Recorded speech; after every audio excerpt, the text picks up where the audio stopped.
That night, two strangers in black cloaks dragged a nearly weightless sack through the forest under the moonlight. The one who had been carrying it was quite exhausted, despite the sack's lightness. As he bent down to place it on the ground, he accidentally dropped it, though not from a great height. His companion began to doubt the rightness of their actions at this moment, but the leader of this operation didn't hesitate. So, the second man, though glancing back, followed the first out of the forest, doing nothing more. As the sound of their footsteps faded in the forest, the mysterious sack suddenly began to move slowly. Soon after, a small, lovely girl crawled out, delighted with what she had done. Her name was Alicia Creed. Alicia couldn't believe she had returned from death to the age of 10. The little girl looked down at the ground, wondering if everything she was experiencing was just a dream. The protagonist clearly remembered everything that had happened to her in her past life, when the guards seized her and sentenced her to death. The girl was mercilessly beheaded, something she hadn't anticipated at all. Even now, recalling it, Alicia still felt fear, as she didn't want to die this time. However, she now faced a completely different problem, so she sighed and accepted reality. Then, the young lady stood up and brushed the dirt and dust off her nightgown, the same one she had been wearing when she was captured. Alicia didn't understand why she was reborn at this moment, and she looked around with trembling. Suddenly, the girl recognized where she was and realized she had been deliberately abandoned here. Those who didn't want to kill Alicia themselves were clearly counting on the hungry wolves in the forest. Alicia soon discovered that the ferocious beasts were slowly but surely approaching her. The girl began to back away slowly, trying not to be noticed, but suddenly stepped on a branch. The crack was particularly sharp in the night, and Alicia looked back in terror. Because the girl had broken eye contact with the wolves, they immediately lunged at her angrily. But the young lady wasn't going to give up easily. She raised a stick high above her head and closed her eyes. When she opened them, the wolves had fallen to the ground. Alicia couldn't believe she had knocked down two beasts at once on her first try. Suddenly, a male voice nearby declared that it wasn't the girl who had defeated the wolves. The man, clearly mocking Alicia, stepped on the defeated beasts, displaying his superiority. However, he still praised Alicia for not running away but bravely fighting for her life, which surprised the young lady. The flames summoned by the magician finally illuminated his face. Alicia saw a black-haired youth standing before her. The girl was very surprised to meet someone else in the depths of the forest, as everyone tried to avoid entering here. It took the protagonist a few seconds to recognize who was in front of her. For some reason, when she realized it was Duke Bommy Giordano, the little girl felt fear as the man had a stern personality. Alicia remembered that in her past life, she had met the Duke much later, but now everything had changed. Bowen stood calmly by, saying nothing for the moment, just carefully observing the young lady. Finally, the girl remembered that this person had once been dormant in her life, so she approached him. Duke Creed's daughter bowed to Giordano, thanking him for his help. However, the young lady needed more help, so she smiled sweetly and asked if the magician would be willing to save her again. A flicker of surprise flashed in Burns' eyes. He hadn't expected the rescued person to be so bold. However, the young man's interest was piqued, so he nodded for Alicia to continue and began to listen. The girl, with a smile on her face, asked Giordano to take her back to Duke Creed's manor, where she had always lived. The gentleman continued to watch the girl silently, and I still couldn't guess what he was thinking at that time. But Alicia knew she was too helpless to save herself, so she had no choice. Despite all the bad rumors about Duke Giordano, the young lady didn't flee from him, but continued to converse with him. Meanwhile, the nobles were convinced that Byrne was a dark magician, which was why he didn't age. But the most frightening thing was that the foundation of dark magic had always been human sacrifices. However, the protagonist wasn't sure if these rumors were true, as she had very little contact with Byrne in her past life. Just then, the boy suddenly asked the girl why she was alone in the forest late at night, as it wasn't normal. The young lady immediately understood that the Duke had guessed that she had been abandoned from her home and left to die. But the protagonist couldn't flee, nor could she not return. There were still people precious to her in the manor, people she wanted to save. So Alicia had already made a decision about her future, difficult as it was. So, she forced another smile, even if it wasn't very bright, and explained to the gentleman that she wouldn't run away again. Alicia realized for the first time that if she chose to hide from everyone again, the outcome would only be worse. Listening to the young lady, Bowen thought only that he didn't want to get involved in someone else's family disputes. He sighed softly, but still approached the little girl, which surprised Alicia. Finally, Duke Giordano gave a brief promise to help the little girl, which immediately brought a joyful glow to her sweet, childish face. However, unexpectedly, Bami suddenly proposed a condition, even though she had already agreed to everything. So, Alicia readily agreed to do her best to cooperate. To the little girl's great surprise, the Duke suddenly requested that she simply keep their encounter in the forest a secret. As soon as the protagonist made the promise, Bami turned around and ordered her to follow him. The boy quickly lost interest in the girl, partly because he was focusing his attention on his magic. He silently recited a spell in his mind, focusing all his power on his fingertips. With a flick, a huge spatial portal appeared before the Duke and the young lady, summoned so effortlessly by Giordano. Alicia remembered this type of magic being extremely complex and rare, so she was astonished when she saw the portal. Bami called out to the little girl, ordering her to take his hand, otherwise it would be dangerous. But the protagonist wasn't frightened by these stern words at all, because she trusted the Duke. Nevertheless, the girl didn't dare to hold his hand directly, instead grabbing his sleeve. At that moment, Giordano suddenly felt a strange sensation within him. He turned to look at Duke Creed's daughter, but said nothing, as he couldn't be sure what he felt. Alicia herself didn't even notice that the boy had felt something strange, but she did notice the change in him. Anxiously, she asked the gentleman if everything was all right, or if he had suddenly changed his mind, about whether he would still help her. But at this moment, Bami was so shocked by his feelings that he just stood there with his eyes wide open. Finally, he composed himself, closed his eyes, and sighed, saying that he was fine. To prevent the little girl from asking any further questions, the Duke called out to her and immediately pulled her into the portal. So, before the young lady could say a word, she suddenly found herself within the space of the magical portal in the darkest part of the forest. After the figures of the boy and girl disappeared, darkness once again swallowed the depths of the woods. In that instant, with Master Bami's help, the protagonist landed near Duke Creed's manor. What shocked Alicia the most was that in just a moment, she had arrived at another place, which was exactly what she needed. The girl happily told the gentleman that, for her, it was all a great miracle, as it was the first time this had happened. But for some reason, Duke Giordano completely ignored the young lady, which puzzled her. The little girl even felt as if she was just annoying the boy, even though she hadn't done anything. As a result, the girl clasped her hands together and remained silent for a while, no longer bothering Duke Giordano. Since it was time to go back, Alicia bowed to the boy, thanking him for teleporting her back. The protagonist told him that she was very familiar with every place here, so she would go back on her own. Bami just silently watched the confident little girl, but said nothing. Suddenly, he snapped his fingers, and a ring of fire appeared in the air behind the young lady, startling her. Giordano turned his back to Duke Creed's daughter, saying that this magic circle would guide her way. Finally, the gentleman promised that the flames wouldn't harm the girl, and then left on his own. Alicia watched in surprise as the boy confidently walked into the darkness of the forest. Then she waved cheerfully at him, thanking him again for his recent rescue. When a mysterious helper finally left, the little girl turned and walked towards her father's manor, with a smile on her face. Meanwhile, the boy was still trying to understand the feeling he had when he touched Alicia. Because of everything that had happened, some things were now bothering the Duke, but he couldn't explain them himself. After returning to her room through the dark corridors, the young lady concluded that no one had noticed her absence. But the girl vividly remembered her past, so this didn't sadden her at all. However, as Alicia passed by one of the windows, she couldn't help but stop and look inside. This window offered a direct view into Duke Creed's room, her true but distant father. Alicia recalled her past life. She had lived in abject poverty, only seeing her own reflection for the first time as an adult. Because children like her had never appeared in the Duke's family, no one liked her. For some unknown reason, Alicia was the first to awaken her talent, and because of this, she was constantly confined to her room. The girl barely saw sunlight until the day she was finally brought above ground. But on that day, after only a few minutes, she was sentenced to death by her cold-hearted father. He even asked Dick if he objected to the execution, but the Duke didn't even consider canceling the order. Alicia couldn't believe that the man who had raised her in such misery was also the one who ordered her death. Creed himself remained calmly standing, as if indifferent to witnessing his own daughter's murder. Although this was another life, Alicia still trembled involuntarily every time she recalled those experiences. Lost in her reverie, the girl didn't immediately notice the approaching footsteps. It turned out to be Cecil, the maid, on her nightly patrol. She happened upon Alicia and told her assistant to be quiet. When the maid asked what she was doing there, Alicia simply turned her head away sadly, unable to speak the truth. Cecil immediately noticed her mistress's mood, which worried her further, so she pressed again, asking what had happened. Finally, Alicia composed herself, replied that she was fine, and then, with a smile, asked the maid to summon the older maid, Laurie. Since there was nothing she could do for the time being, Alicia sat on her bed and waited quietly. The girl was somewhat bored, left with nothing but to wait, but she had no other choice. So, the young lady sighed, lowered her head, and began to recall her difficult past, trying to analyze everything. She knew she couldn't bury everything inside like she did in her previous life. Back then, relying solely on her own fragile strength, she had suffered repeated failures and ultimately perished. Now, because of her reincarnation, her memories were chaotic and disordered. However, all of Alicia Creed's past lives ended the same way, always inexplicably sorrowful. The little girl truly didn't understand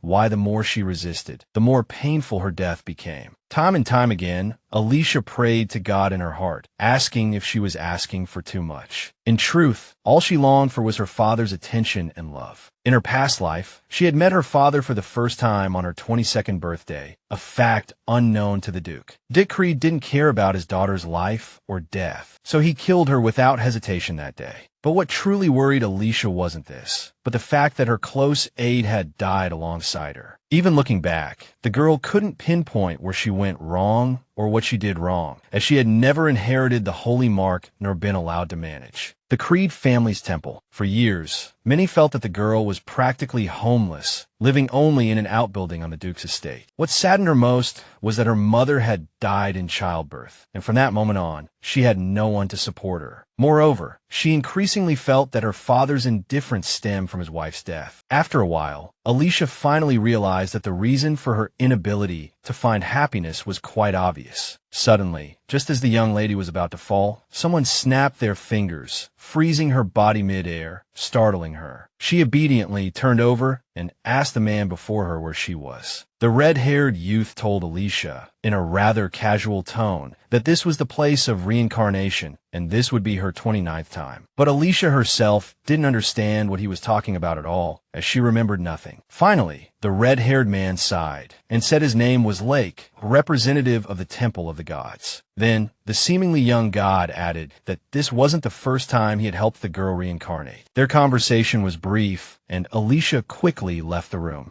The god remained suspended in the air, forbidden from descending to the mortal realm. He pondered the situation before him, knowing much about the Duke's daughter, yet still unable to help her survive. What saddened Lake the most was that Alicia's longest life had only lasted 22 years. Every time the girl appeared before him, she was terrified and tearful, and so, with a sigh, the god would resurrect her. What saddened Lake the most was that Alicia's longest life had only lasted 22 years. Every time the girl appeared before him, she was terrified and tearful, and so, with a sigh, the god would resurrect her. But the god truly wanted to break the vicious cycle of Alicia's continuous deaths and allow her to live a happy life. So, Lake vowed never to let Alicia meet a tragic end again. To achieve this time Lake didn't take away all of the girl's memories, allowing her to take control of her own life. Now, lying in bed, Alicia recalled Lake's parting words. He genuinely wanted to help her. Now, as a girl, she herself yearned to finally survive. But at this moment, as she slowly closed her eyes, preparing to sleep, Alicia suddenly woke up in bed, startled. She realized that this time, everything had to be different. Alicia was grateful to the god for preserving her memories. Now, she could finally formulate a plan for her own redemption. However, her young body was currently extremely limited, so she decided to start by improving her physical strength. She didn't want to be trapped in a cage forever like before. This time, she would protect everyone important to her, everyone who had tried to save her in her past lives. At this moment, another person in the manor was also awake, talking to a maid. The red-haired woman was not pleased that her stepdaughter had finally returned safely. This woman was Grace Separin, who became Duke Creed's second wife after the death of his first wife. At this moment, the Duchess was furious that her aide had failed to dispose of Alicia. With clasped hands and a trembling voice, the girl pleaded for another chance. But Separin retorted, weren't the previous chances enough? Grace furiously grabbed her aide by the throat, enraged that she hadn't killed Alicia already. The poor girl could only weep and beg her mistress for forgiveness. She explained to the furious Duchess that there were many guards in the annex, making the task difficult to complete. But the Duchess refused to listen, roughly shoving her aide to the floor. Grace stood there, contemplating what punishment to give the maid, who knelt, begging for mercy. Finally, she cruelly stepped on the aide's hand, ordering her to shut up, as she had reached her limit of patience. As the maid groaned in pain, Grace began to think about how to get rid of the Duke's eldest daughter as soon as possible. Separin admitted to herself that the girl infuriated her, just as her mother had. The Duchess wanted to eliminate Alicia so that she and her own daughter would be the sole heirs to Duke Creed's fortune. Indifferent to her aide, she sat on the sofa and continued to ponder her strategy. Finally, Grace realized that the maid was useless to her and told her that she would handle everything herself. Unwilling to do the dirty work herself, Separin turned her head and decided on a safer approach. The next morning, Alicia sat at her desk, diligently contemplating her morning assignment. The girl thought hard, even unconsciously chewing on the end of her pen without realizing it. Finally, she admitted that it was difficult to think of anything worthwhile to write to her father. Alicia recalled her past efforts to repair her relationship with Duke Creed. Because the little girl had no opportunity to see her father, she began writing him various letters. No matter how hard she tried, she never received a reply. Nevertheless, she didn't give up and continued to write to Duke Creed. For Alicia, this was the only way to get close to Dick, so she put in all her effort and never gave up. The content of the girl's letters varied. Sometimes she inquired about her father's well-being, and sometimes she shared her own stories. Sometimes Alicia wrote in low spirits, even shedding tears as she wrote. At that moment, Alicia felt her loneliness in the secluded old room more acutely than ever before. After finishing the letter to her father, the girl carefully read it over and found it too bland. Dissatisfied, she crumpled the paper, pondering what words she could use to catch the Duke's attention. Alicia concluded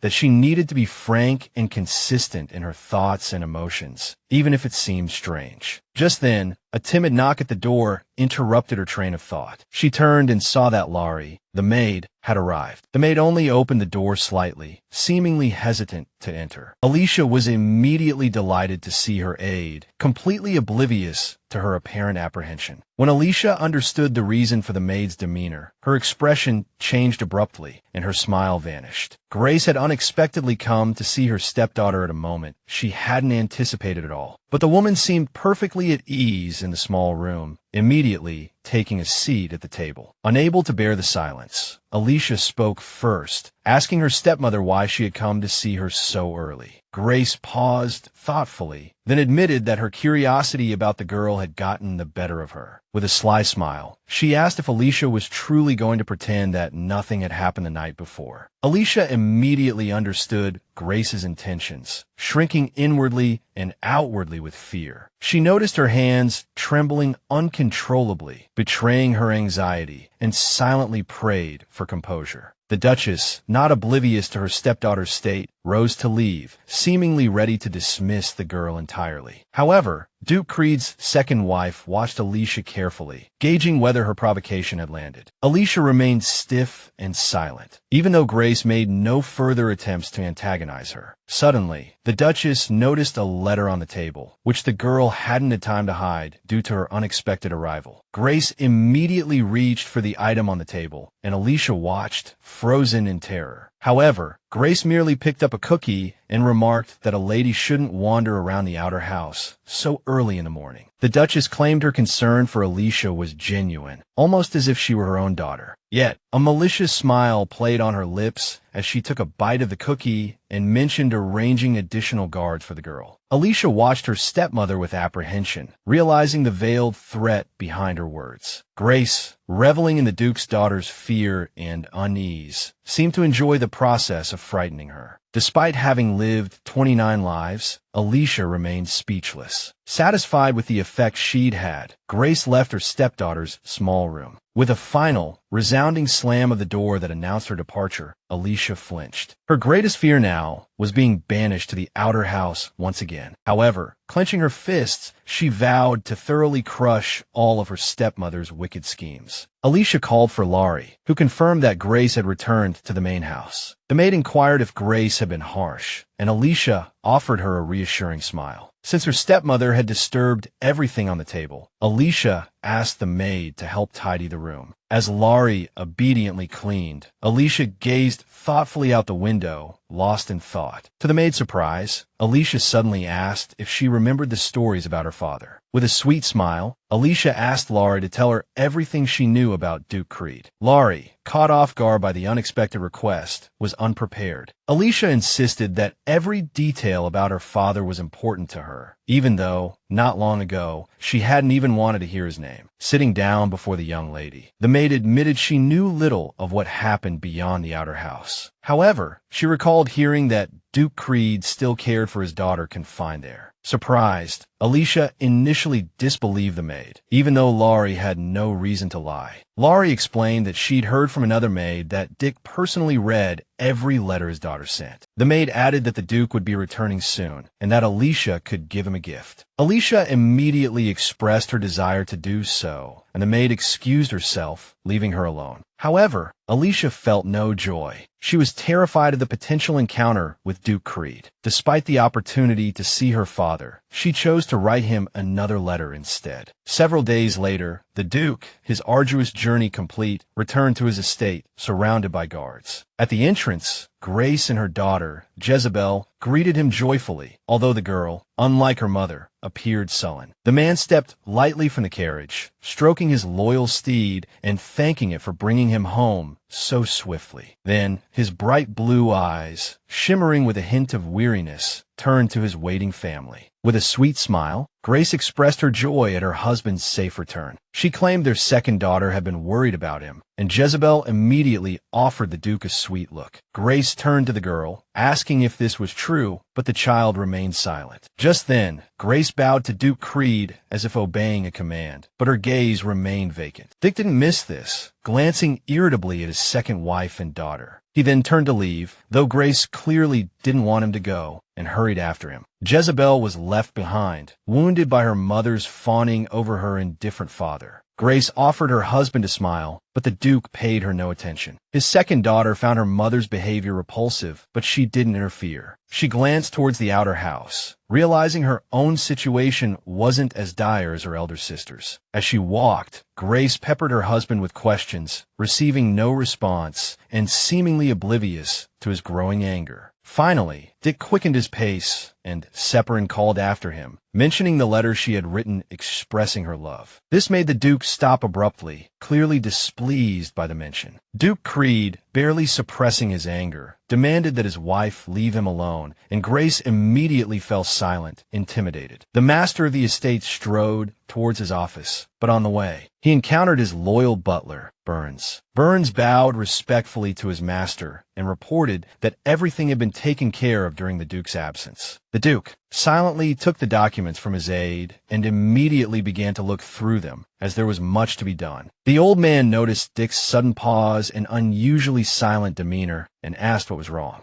Duke Creed asked the butler where the letters were, and at first, Burns didn't understand what he meant. The old man racked his brain, hesitant to question his master further. Suddenly, he remembered that Alicia had been sending her father letters from time to time, but there were no letters for the Duke this time, so Burns promised to check if Alicia had actually prepared any. At that moment, Alicia was resting in the garden near the outer house with Laurie, as she couldn't go too far. Laurie noticed that the plants in the garden never withered, thanks to Alicia's diligent care. Alicia thought to herself that she was capable of giving love, even though she rarely received it. Just then, Alicia heard a sound from the forest, causing her to freeze in surprise. It was a sound that shouldn't have been there. She turned towards the dense trees, but couldn't see anything. As Alicia stared into the darkness of the forest, the maid asked with concern if she was all right. Alicia gave a sweet smile and said she just imagined a bird in the bushes. Then, Alicia cheerfully asked Laurie to fetch her some cookies from the outer house, and the maid readily agreed. Alicia feigned excitement, anticipating the maid's return. She waved goodbye to Laurie, who immediately headed toward the outer house to get the cookies. As soon as Laurie was gone, Alicia turned back to the darkness deep within the trees. Alicia waited for a moment, then said that whoever was hiding could come out now. As if on command, Duke Giordano himself carefully emerged from the shadows of the forest. Alicia asked the magician why he had come to see her, especially since he had clearly not wanted to help her last time. The Duke countered by asking why she was being so secretive and sending her maid away. Giordano slowly approached Alicia, finding her actions unnecessary. Alicia, feeling slightly awkward at his proximity, remarked that he might have ulterior motives. Alicia could only hope that if Giordano did have bad intentions, he wouldn't act on them in broad daylight. She asked him why he had come, adding that she wasn't ready to repay him for saving her life before. Giordano suddenly stated that he hadn't come for that at all, unexpectedly dropping to one knee before her. Unfazed, he asked for her hand. Alicia was surprised, but offered her hand, trusting him enough. As their hands touched, the Duke looked closely, as if searching for something. The magician thought to himself that he didn't feel the same strange sensation as he had the last time he touched her. Alicia still didn't understand anything until Giordano finally released her hand, but she didn't dare to ask. Alicia looked down at her hand, trying to figure out what he had been looking for. Before she could ask, he said he was just checking on her. With a snap of his fingers, he vanished, leaving Alicia alone with his final request, not to tell anyone about Duke Giordano's presence. She stared at the spot where he'd stood, bewildered, unconvinced his visit was out of concern. Lost in thought, Alicia was startled by Burns's sudden appearance. Hesitant to engage, unsure if she could trust him, she nevertheless turned and curtsied out of politeness. Burns greeted her with a gentle smile, remarking that it had been a while since he'd seen her, as he rarely left the main house. He inquired after her well-being, his casual tone making Alicia feel slightly awkward. She recalled a time when Burns's concern had felt genuine, his efforts to help her sincere. Now, she suspected it was merely duty. Still, she hoped for his sincerity and decided to trust him. Looking directly into his eyes, she asked if he had given any thought to the events unfolding at the estate. Burns remained silent. Alicia, having expected a simple exchange of greetings, turned away, saddened, and expressed her hope that he would learn to listen. Startled by her words, Burns finally focused on her, taking in her appearance. Having had little interaction with Alicia, he hadn't realized how frail she looked. A pang of guilt struck him. He knelt, asking for her forgiveness for not taking better care of her. He vowed never to disappoint her again, expressing his desire to see her smile. Returning his smile, Alicia assured him of her complete trust, likening it to the trust she had in her father. To solidify this, she extended her pinky finger, proposing a pinky swear. Deeply touched by the childish yet meaningful gesture, Burns linked his pinky with hers, reiterating his promise.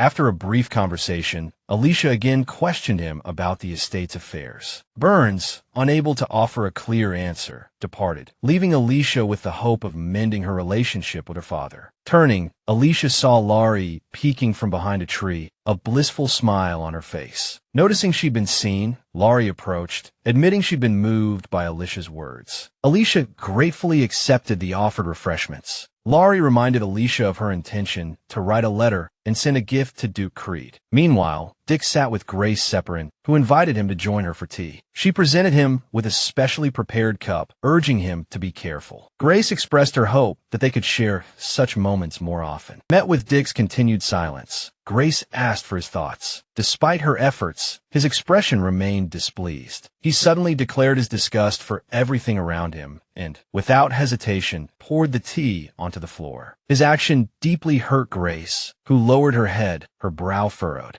As he rose to leave, Grace questioned his hatred, insisting she had done nothing wrong. He replied that he felt no love for her, their marriage an unwanted arrangement imposed by the emperor. After Jezebel's birth, he often stood before his deceased wife's portrait, consumed by grief. Mia had been both beautiful and kind. Now, 2 months after her death, he longed for her, lingering before the portrait to better recall her memory. The most painful part was that Mia had left him only their daughter, a constant reminder of the end of his happy life. 2 months after Mia's death, the emperor unexpectedly summoned him to the palace for an unknown reason. Dick bowed respectfully, unaware of the reason for the summons. The emperor, however, waved off the formality. Though they were friends, the emperor's bluntness about the purpose of the visit caused his guest to sigh. However, the emperor expressed his hope to betroth his sister, Grace, to his friend, a proposal that greatly displeased Dick, who reminded the monarch of his recent bereavement. But Dale Seperin countered that it was God's will, leaving the Duke unable to refute him. He also reminded Dick that whoever married his sister would ultimately wield unimaginable power. Creed, however, had no need for such power, and even rose to his feet, no longer showing respect for his friend. Suddenly, Dale approached Dick, gripping his shoulders with both hands, urging him to listen carefully. The emperor expressed his utmost trust in the Duke, hoping he would grant this request. He declared that Dick would finally have an heir of noble blood, unlike his current daughter. However, anger flashed in the Duke's eyes as he declared he wouldn't readily accept God's will. His anger intensified as he questioned whether the emperor truly believed such absurd pronouncements. His friend's words saddened Dale, who gently clasped Dick's hand, explaining that he believed Creed needed the strength that only Grace could provide. Dick gritted his teeth and flung his hand away, furiously asking if the emperor was ordering him to marry. The monarch, feeling awkward, promised this would be his first and last such command. Ultimately, the Duke was forced to marry the emperor's sister in an incredibly short time frame, with no time to mourn his first wife. Grace was genuinely delighted by this, having long held affection for Dick. But the Duke himself could not accept his second wife, for the concept of love was lost to him forever. From then on, he immersed himself in work, avoiding his family as much as possible. Many years later, in his study, the Duke suddenly began receiving letters from his eldest daughter. She had even enclosed a handkerchief in the first letter. This surprised him even more. Dick's curiosity was immediately piqued, and he read the letter from the daughter he hadn't spoken to in so long. To the Duke's utter shock as he read his child's simple words, a faint fragrance lingered around him, a scent that reminded him of his beloved, deceased first wife's perfume. Mia. He couldn't control himself and crumpled the letter, enraged by the effect it had on him. Meanwhile, the emperor was enjoying afternoon tea with Bami, whom he also considered a dear friend. Giordano briefed the monarch on the military operations in the south. While sipping his tea, the magician suddenly announced that he needed 3 more years to complete his current tasks, much to Dale's surprise. His Majesty set down his teacup and joined the discussion of state affairs. Bami noticed the monarch's preoccupation, but didn't voice his concerns. Regarding the unrest within the empire, Dale suddenly clutched his head, declaring he trusted only Duke Giordano and Creed. The monarch's anxiety stemmed from his certainty that something ominous was brewing. The magician guessed the emperor was referring to preparations for rebellion, but didn't believe it would happen soon. His Majesty simply sighed, noting that even the words of a loyal subject could be considered treasonous. However, the monarch had few options and couldn't refuse the Duke's help. Giordano was well aware of the emperor's current predicament, but didn't pressure him. Then, Dale declared that Bami must marry the lady he had carefully chosen. These words astonished and angered Bami, who had never considered such a thing. He asked the monarch if he had a peculiar fondness for arranging marriages between strangers. Unable to stop the magician, the emperor simply muttered behind him that the gods disapproved of a single life. Duke Giordano didn't turn around, simply replying that he had been trying to fill the void in his heart. He then turned and declared he would never resort to marriage to save himself. Dale tried to call out to his friend, but Bami didn't look back, leaving the study directly. At the door, the magician slowed his pace, promising that in 3 years, he would certainly conquer the barbarian lands. Only after stepping out the door did the magician stop, reaffirming his belief that he had no need for marriage now. However, he couldn't help but think that perhaps after some time, he would return to this choice. A few days later, one evening, the maid was combing the young lady's long hair, preparing her for bed. At that moment, Alicia suddenly turned to her aide, and the maid immediately responded, ready to listen. Imagine Laurie's surprise when a young lady suddenly told her she wanted to learn swordsmanship. The maid anxiously asked if this was a joke, as she hadn't expected such a turn of events. But Alicia firmly reiterated that she was not joking, and this decision had been made long ago. For the maid, the young lady's desire to learn self-defense was a huge shock, as she was still just a little girl. So Laurie tried to remind her that Alicia was only 10 years old and was already considering such things. Alicia herself worried that time was running out, and she couldn't even protect herself and her loved ones. Clutching the comb, the girl thought she had to find a secret place to practice swordsmanship, somewhere Grace wouldn't discover. Alicia knew that Duke Giordano's estate was the best place for such a secret plan. This family had long cultivated excellent swordsmen and intelligence agents. And the Duke was also excellent in leadership, but the young lady wasn't sure if the Giordano estate would be willing to teach her swordsmanship. At this moment, Laurie carefully observed the emotions on the young lady's face, which made her sigh. Alicia confessed